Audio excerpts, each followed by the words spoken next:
problema yung sugat mo. Problema, pahinga mo. Magandang gabi po sa bawat isa. Sa pong pinagpalang gabi sa bawat isa.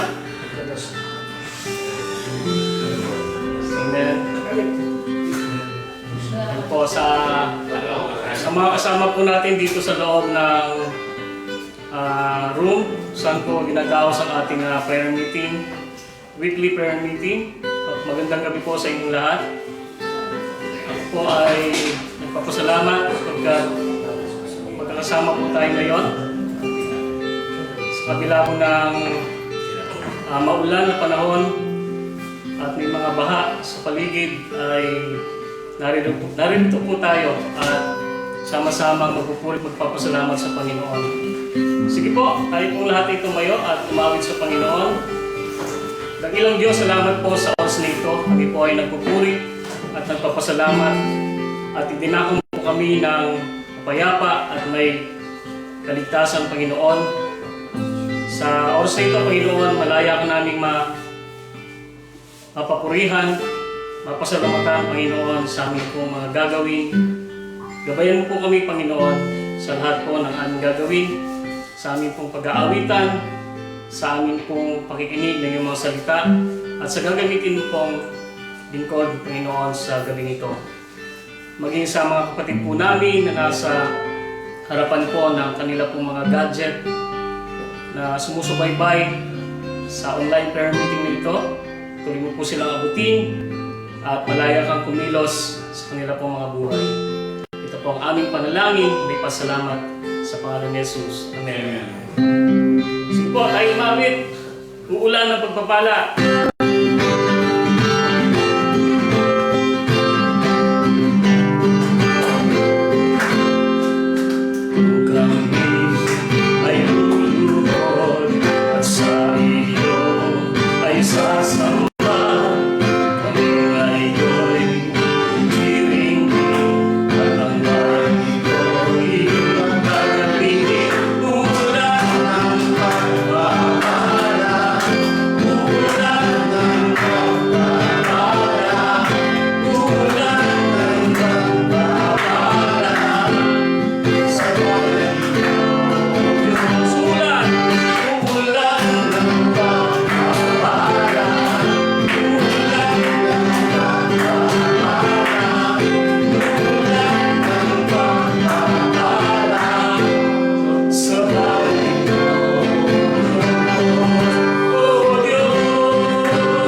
sa pag-aawitan sa ating Panginoon. Let us sing the song As the Deer.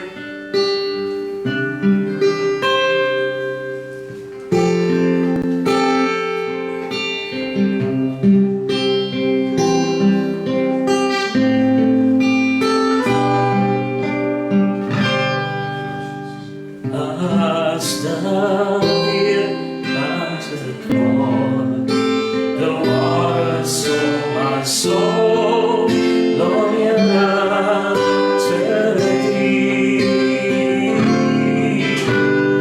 You alone are my heart, desire and I long to worship thee.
Jesus. As we worship in your presence, there is healing. The Holy Spirit, gentle dust, is flowing.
worship in your presence.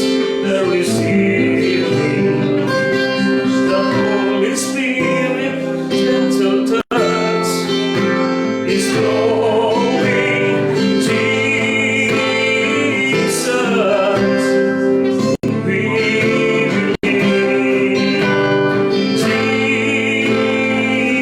Jesus, there is healing in your name. Jesus, we believe.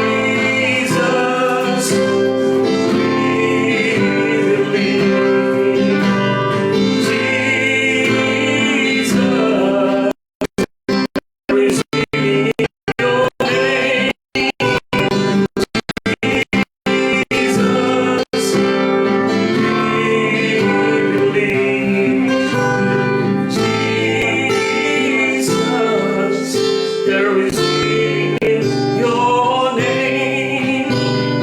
Jesus, Jesus, there is healing in your name. Jesus, Jesus, there is healing in your name. There is healing in your name. There is healing in your name. Thank you, Jesus, for your presence. We believe that there is healing in your name, Father. There is power.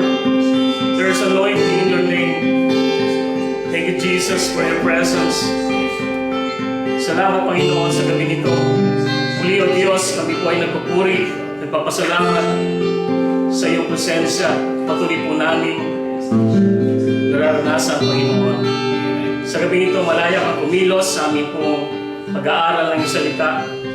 Patuloy pong itago sa iyong presensya ang aming pong tagapagsalita, ang gagamitin mo pong pastor sa gabi nito, Panginoon.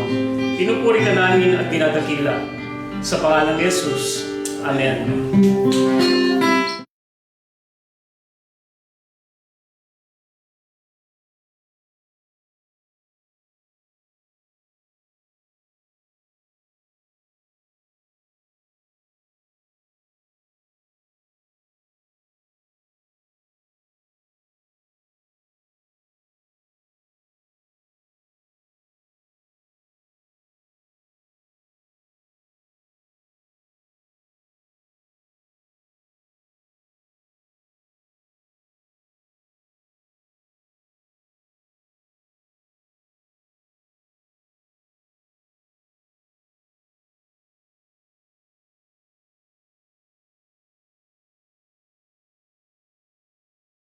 Okay na.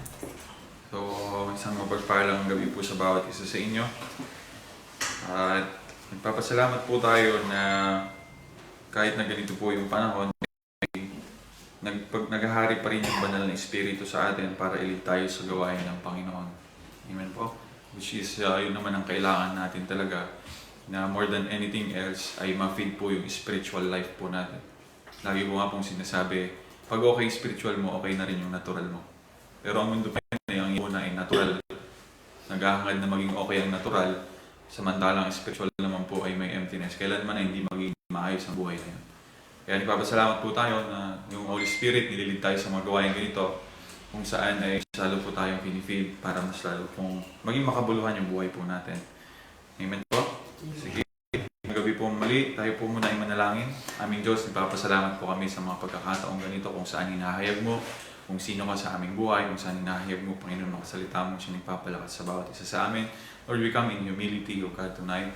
Dalangin po namin yung anointing niyo siya, Panginoon, pagpatuloy, Lord, na magbigay sa amin, Lord God, ng kakayanan, Panginoon, para i-deliver yung mensahe ng ngayong gabi. Kami umaasa lamang sa inyo, Panginoon. Alam niyo po yun, na kami umaasa lamang sa inyo. Sabi nga, apart from you, we cannot do anything, O God, in our lives. Kaya mas lalo po namin ina-acknowledge, Lord, yung presensya niyo kung siyang nagbibigay ng kabuluhan sa lahat ng aming ginagawa. So take your place, be in the midst of us tonight, O God. Gusto namin ikaw ang mapakinggan namin. Ayaw namin mapakinggan yung salita ng tao, kundi ang salita ng Diyos ang aming mapakinggan. Salamat po. Purihin ka, malulhati ka ngayong gabi. Sa pangalan ng Panginoong Yesus. Amen. Amen. Sige po. Ang pag-uusapan po natin, pinagyan ko po ng pamagat yung pong Hindi po na madalas na mabanggit po yung isang pangalan po ng Diyos, though it is given by a servant. Si Hagar po, yung salita pong pangalan ng Diyos na El Roy. Narinig niyo na po ba yun? El Roy. Ang sabi po doon, pag sinearch niyo po, ang meaning ng El Roy ay The God Who Sees Me. Napakaganda po, no? Ang Diyos na nakakakita sa akin. May mga pagkakataon po minsan sa buhay po natin, especially kapag nasa kalagitnaan po tayo ng pagsubok ng ating buhay. Minsan natatanong niyo po ang Diyos, ano? O ako lang po yun. Na Lord, nandiyan ka ba talaga? Naalala ko po nung ako po ay nasa Saudi, nung ako po ay naalagaan ko po yung anak ko, wala po akong tulog, pagod na pagod po ako. Tapos yung anak ko po ay ayaw magpatulog. Hiniheli ko po, ayaw pong magpatulog. Sabi ko, Lord, help me. Parang magko-collapse na po ako. At minsan hindi ko maalala po, hindi ko po makakalimutan na natanong ko po ang Diyos, Lord, andiyan ka ba talaga sa akin? Pagod na po ako. Physically exhausted po ako. Mga pagkakataong nasa kalagitnaan ka kung saan natatanong mo, nakikita ba ako ng Diyos? Nandyan ba ang Diyos sa akin? Okay po, ang pamagat po ng lesson natin ngayon is El Roy, the God Who Sees Me, ang Diyos na nakakakita sa akin. Mas ma-appreciate po natin ito kung mapag-uusapan natin, mapag-aaralan natin kung sino yung nagsabi. Yung po ang standing nung nagsabi para sabihin niya ang Diyos ay nakakita ng lahat. Amen? So mag-uumpisa po ako para mas lalo po nating matimbang yung standing po, yung estado po nung nagsalita na si Hagar, siya po ay Egyptian, the servant of Sarah. Makakatandaan po natin ng pangako po ng Diyos kay Abraham ay hindi tayo magiging kabahagi po ng pangako ng Diyos kay Abraham libang tayo po ay magiging lahi ni Abraham. At binigyan po tayo ng solusyon ng Diyos kung paano tayo maging lahi ni Abraham. Yun ay pamamagitan ni Jesus Christ. Mamaya po mababanggit po sa Galatians. Paulit-ulit ko pong itong sinasabi kasi bakit? Kapag minsan nag-claim po tayo ng promise ng Diyos na para bang mga kapatid, entitled tayo dahil nga sa lifestyle mo, hindi po. Tayo po ay entitled on the promise of God kay Abraham dahil sa pakikipag-isa niyo lang kay Jesus Christ. Naging kabahagi tayo nito. So basahin ko lamang po in Genesis 12 para po maintindihan natin, matimbang natin yung standing po ni Hagar. Bakit ganun po yung tono? Bakit po ganun yung pagsusumamo ni Hagar nung sinabi niyang ang Diyos na nakakakita ng lahat? Sige po, ito po yung pangako ng Diyos kay Abraham sa verse 12, at chapter 12, Genesis chapter 12, verse 1 to 3 po ako, sabi niya, Now the Lord had said to Abraham, ang pangalan pa niya, Get out of your country, from your kindred, and from your father's house, to a land that I will show you. So sabi po ng Diyos, umalis ka, lisanin mo ang iyong lugar, dadaling kita sa isang lugar kung saan doon kita pagpapalain. I will make you a great nation, verse 2, I will bless you, and make your name great, and you shall be a blessing. Verse 3 po, I will bless those who bless you, and I will curse him who curses you. And in you all the families of the earth shall be blessed. So nakita po natin, talaga naman yung blessing ng Diyos kay Abraham ay, kung baka titignan po natin, kung sino man ang maging maayos sa'yo, magpala sa'yo Abraham, pagpapalain ko rin yung buhay na yan. Kung sino man ang umapi sa'yo, kung sino man ang sumumpa sa'yo, isusumpa ko rin yan. So nakita po natin yung very close, the intimacy of God to Abraham concerning His promises. At nakita mo down to the line, makita po natin, Abraham, Isaac, and Jacob, ganun nga po ang nangyari. Grabe po. Sobra-sobra po. Kung paano po glorify, minagnify ng Diyos ang pangako niya kay Abraham patungo sa kanyang descendants, sapagkat din naman ang pangako na ikaw pagpapalain ko at ang iyong saling lahi. Nandiyan po ba kayo? So kung hindi po kabilang sa lahi po ni Abraham, wala po kayong pwedeng i-claim dahil ito'y pangako kay Abraham at sa kanya pong saling lahi. So kung kapag ikaw po, sa panahon po ni Abraham, ay kapitbahay po ni Abraham at hindi ka Israelites, part ng descendants, wala ka pong pwedeng i-claim na pangako ng Diyos kay Abraham. Kasi hindi ka kabilang. Kaya nga po tinatawag sa Ephesians, kung ikaw ay isang hintil sa panahon po ni Abraham, ikaw ay tinatawag na hindi tuli. Pangalawa po mga kapatid, wala kang Diyos na kilala. At ikaw ay alien to the commonwealth of Israel. Wala ka pong pwedeng tanggapin sa kayamanan po ng Israel. So tignan po natin, yun po ang pangako ng Diyos, pagkakatandaan, from Abraham hanggang sa down niya, sa descendants niya, ito po dadaloy ang pangako ng Diyos. Ngayon, pumunta po tayo sa Genesis 16 dahil dito po sinabi ni Hagar, yung El Roy na ang Diyos na nakakakita ng lahat. So basahin ko po, no?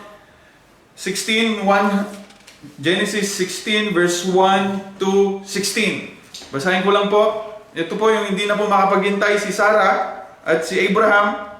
Gumawa po sila ng solusyon para po magkaroon ng anak po, si Abraham. Sige, verse 1, Now Sarah, Abraham's wife, had borne him no children, and she had an Egyptian maidservant whose name was Hagar. So nasusundan po natin yung kwento. Si Abraham at si Sarah, meron po silang katulong na Egyptian. Ang pangalan po ay Hagar. So verse 2, So Sarah said to Abraham, See now the Lord has restrained me from bearing children. Please go into my maid, perhaps I shall obtain children by her. And Abraham heeded the voice of Sarah.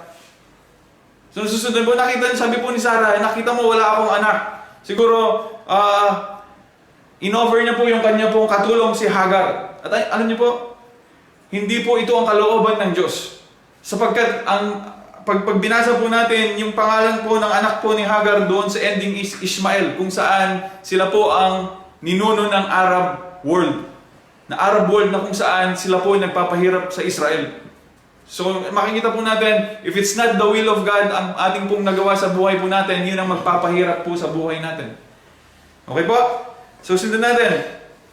Sa verse, Verse 3, Then Sarah, Abraham's wife, took Hagar, her maid, the Egyptian, and gave her to her husband Abraham, to his wife. After Abraham had dwelt 10 years in the land of Canaan, so he went into Hagar, and she conceived, and when she saw that she had conceived, her mistress became despised in her eyes. So yun nga po, binigay po ni Sarah ang kanyang katulong kay Abraham, at siya po ay nagbuntis. Verse 5, Then Sarah said to Abraham, My wrong be upon you. I gave my maid into your embrace, and when she saw that she had conceived, I became despised in her eyes. The Lord judged between you and me. Verse 6, So Abraham said to Sarah, Indeed, your maid is in your hand. Do to her as you please. And when Sarah dealt harshly with her, she fled from her presence. So nakita po natin, nung nabuntis po yung servant, ano po nangyari? Parang na-despise po si Sarah. Kaya po medyo nagkaroon po siya, nag-harbor po siya ng galit, at hindi niya po tinatong maayos na po itong si Hagar. At ang sabi po ni Abraham, gawin mo kung anong gawin. So ano po nangyari? Pinaalis niya po yung si Hagar. So andyan pa po ba tayo? Pinaalis niya po si Hagar. Sige. Sabi po dito, verse 7 na po, Now the angel of the Lord found her by a spring of water in the wilderness, by the spring of the way to Shur.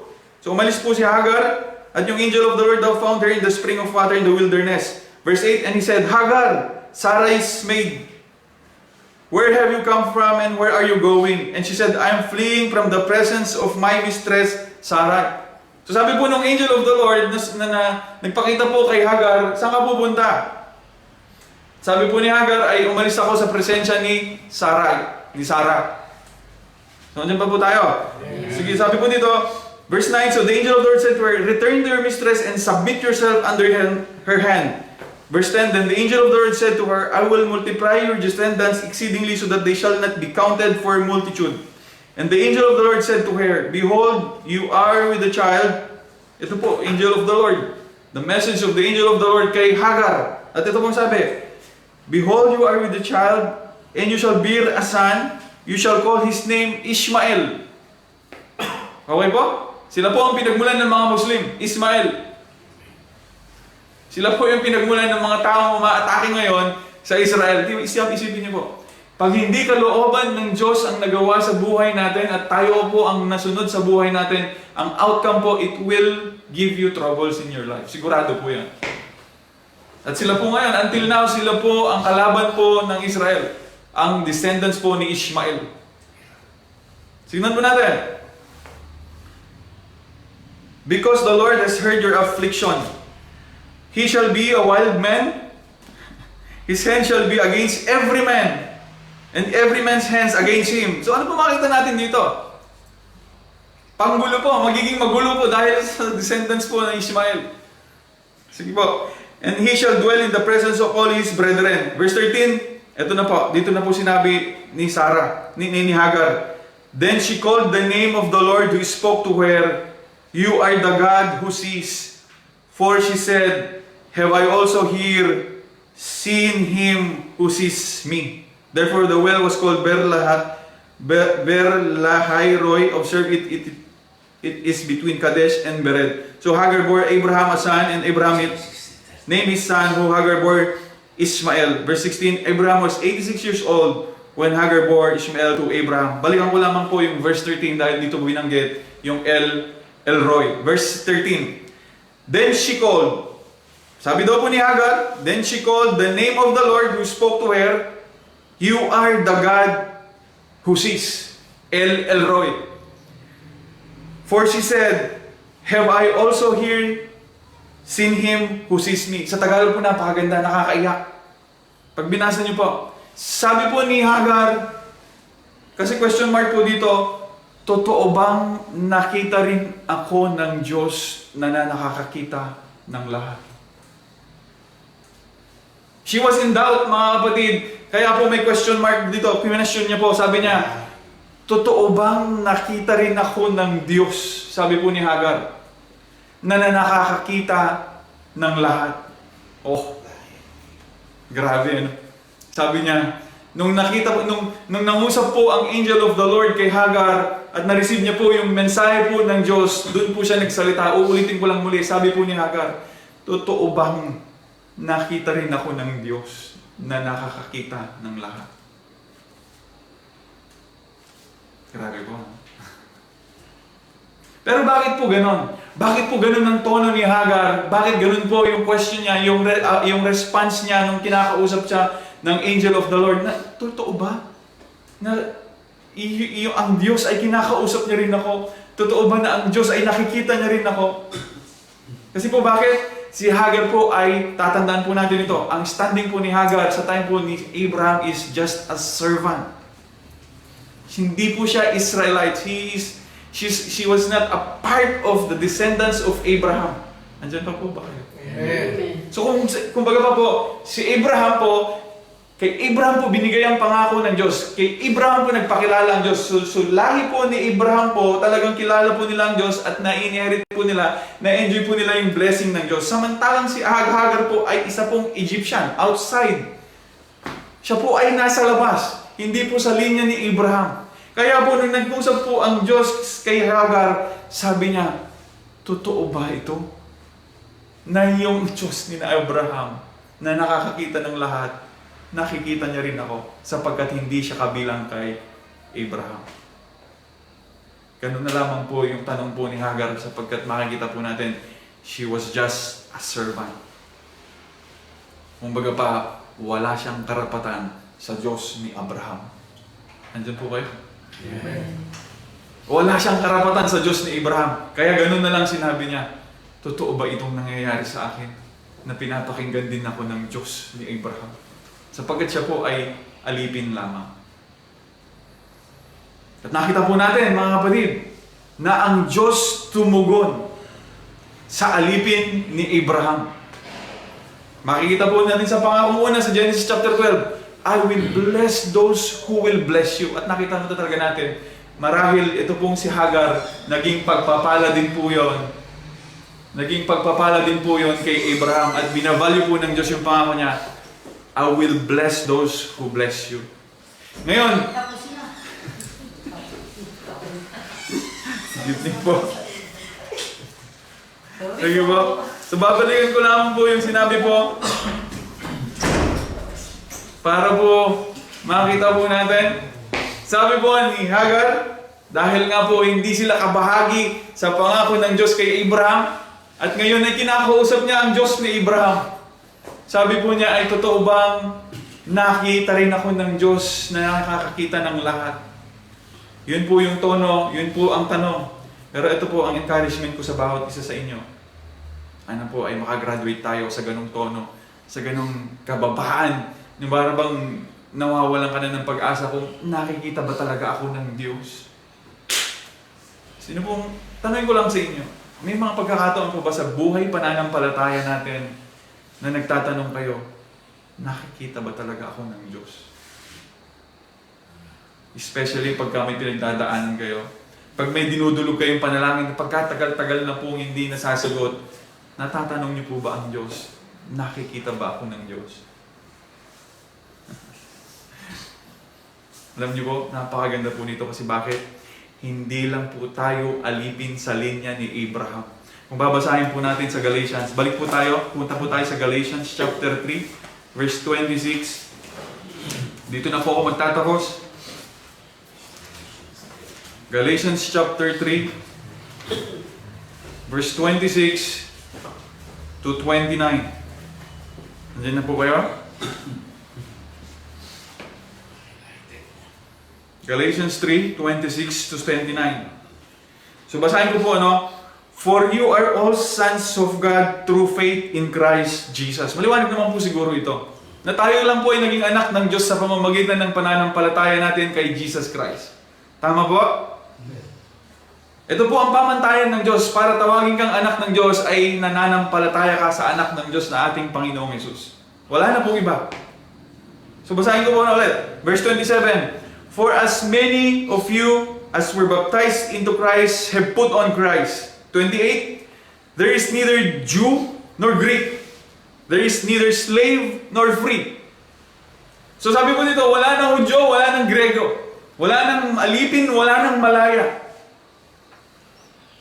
There is neither male nor female, for you are all one in Christ Jesus. 29. And if you are Christ, kung ikaw ay na kay Kristo sa 29, ano po sabi dito? Then you are Abraham's seed and heirs according to the promise. Dahil nga ikaw ay na kay Kristo, mga kapatid, ikaw na po ay descendants po ni Abraham, lipinan ni Abraham, at tagapagmana ng ano po? Tagapagmana ng pangako ng Diyos kay Abraham. Imagine niyo po, kung si Hagar po ay alipin ni Abraham, yun po ang relationship po nilang dalawa. Kung si Abraham po ay alipin niya si Hagar, and yet when Hagar ay talagang nakaramdam po ng talagang kailangan niya ng Diyos sa buhay niya, kailangan niya ng rescue, ng salvation sa buhay niya, nandun po ang Diyos para sa kanya. Ano pong relationship? Alipin po si Hagar. Pero napakatapat po ng Diyos. Tinugunan niya po yung pangangailangan ni Hagar, even though ang relationship lang ay alipin si Hagar. Kaya po yung doubt siya, totoo bang nakikita rin ako ng Diyos na nakakakita ng lahat? Kasi bakit? Alipin siya ni Abraham. Kung siya po, mga kapatid, si Hagar po, ay kinatugunan ng Diyos ang kanya pong pangangailangan, kahit na siya ay alipin lang ni Abraham. Paano pa kaya tayo na tayo po ay kasama sa lahi ni Abraham sa pamamagitan ni Jesus Christ? Andyan po kayo? Amen. Kung alipin, kinatugunan, paano kaya kayo? Kalahi tayo ni Abraham sa pamamagitan ni Jesus Christ. Sa tingin po na kaya natin, hindi tayo tutugunan ng Diyos. I want to encourage you sa ating prayer meeting. Minsan talaga, sa dala po ng hamon ng buhay, minsan natatanong natin, kahit pa ng tagal-tagal mo na sa pananampalataya, pag napakatindi na pagdaanan mo ng buhay mo, matatanong mo, Lord, nakikita mo pa ba rin ba ako? Lord, nandiyan ka ba rin ba? Mga kapatid, huwag niyo sanang kakalimutan. Dahil nga kalahi na kayo ni Abraham sa pamamagitan ng pananampalataya kay Yesu Kristo, kailanman na hindi na mawawala po yung pagtingin ng Diyos sa bawat isa sa atin. Amen po. Makikita niyo po sa buhay po ng mga Israelites, kahit ang titigas ng ulo nila, kailanman na hindi nawaglit ang mata ng Diyos sa kanila. Kung babasahin niyo po ang Zechariah, doon sa Zechariah talaga naman napakaganda. Nung sinabi po ng Panginoon, yung Zechariah 2, chapter 2, verse 6, sabi doon ay, kung sino man, those who will touch the apple of my eyes, I will touch them, sabi ng Panginoon. Nasundan po ninyo? Sabi po ng Panginoon, an encouragement, a message from God sa mga Israelites. Sabi po niya, kung sino man ang gumalaw sa apple of the eye, referring to Israelites, gagalawin din ng Diyos. Imagine niyo po yun. We are the apple of the eye of God. Hindi po maikukubli po ito kasi ito po'y sinulat sa Zechariah chapter 2 verse 6. I will touch those who touch the apple. I will touch those who touch the apple of my eye. Referring to Israelites. Amen po? Amen. So sana po makita nyo yung how much more na salita. Kung si Hagar po ay kinatugunan ng Diyos sa kanya pong suliranin na pinagdadaanan, Ano pong relationship nila ni Abraham? Alipin. Mas lalo naman siguro tayong tutugunan. Kasi bakit?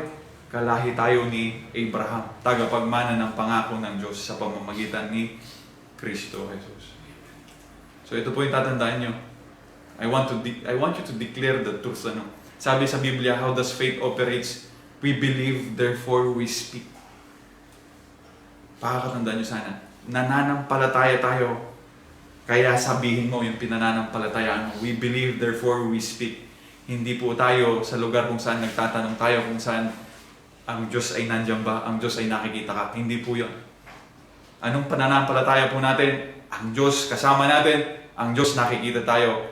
At yun ang i-declare po natin. We believe that God is with us and we will speak about the truth. Na siya po ay nakikita tayo at kasama natin siya lagi sa ating buhay. Amen? Amen. So kung may pagdaanan po tayo, matinding pagsubok sa buhay natin, declare niyo po agad, nakikita ako ng Diyos na nagmamahal sa akin. Amen po? Amen. Sabi nga po doon sa 2 Chronicles 6:19 po ba yun? Nung si Hanani, kinausap niya po si Asa. Kasi si Asa po ay umasa sa iba. Si Asa po ay umasa sa iba. Si Hanani po ay nirebuke niya. Sabi po niya, iyon daw mata ng Diyos, the eyes of the Lord goes to and fro over the earth. Para saan? To glorify His strength. Alam mo ba, sabi po ni Hanani, na ang mata ng Diyos ay to and fro over the earth. Para saan? Para makita niya yung mga taong gusto ng kalakasan mula sa Kanya. Amen po? Amen. So sana po, lagi niyo pong tatandaan, sa lahat po ng pagkakataon ng buhay natin, hindi po tayo nag-iisa. Hindi lang kayo nakikita ng Diyos. Kasama natin ng Diyos. Tayo po ay manalangin. Aming Diyos, salamat po, Panginoon, sa pagkakataon, O God, na marinig namin ang kapahayagan ng iyong salita. Salamat po. I believe, Lord, sa aming spiritual na buhay, napalakas mo kami, Panginoon. Ako po'y naniniwala, Lord, na kinatagpo mo ang spiritual na pangangailangan ng aming buhay kung saan kailangan ng kalakasan, O Diyos. Hanawa po, O Diyos, ang aking pong panalangin ay mga salitang ito na totoong-totoo po sa buhay po namin na kailanman, O God, ay hindi nawaglit ang iyong pagtingin sa amin. At sa mga pagkakataon, Panginoon, na kailangan ka namin sa aming buhay, lagi kang nandyan. Totoong-totoo po ito, Panginoong Jesus, sa aming buhay. At dito po sana, Panginoon, sa katotohanan ito, dito po kami magsimula. Dito kami tumayo, Panginoon, sa pagharap ng hamon ng buhay na ito, God. Salamat po. Ine-entrust ko po ang bawat isa sa amin. Sa lahat ng mga nakakarinig, O Diyos, ine-entrust ko po sila sa Diyos na nakakakita ng lahat, Panginoon. Salamat po ng marami, Ama. Pagpalain niyo, O God, ang bawat isa sa amin, ang lahat ng aming napakinggan, maging kapakipakinabang palalo sa aming buhay. Hindi ito manatili sa aming puso lamang, kundi ito'y maibahagi rin po namin at magkaroon po, Panginoon, ng pagkakataong palakas din ng aming mga makakausap, makakasaluma sa aming buhay, O God. Minsan pa, ikaw po ay, ang pangalan niyo, Diyos, ay El Elroy, the God who sees me, ang Diyos na nakakakita sa akin. Salamat, Panginoon. Salamat sa salitang ito. Salamat sa pagpapakilala nito, Panginoon. We give you all the glory tonight, Father. In Jesus' name we pray. Amen.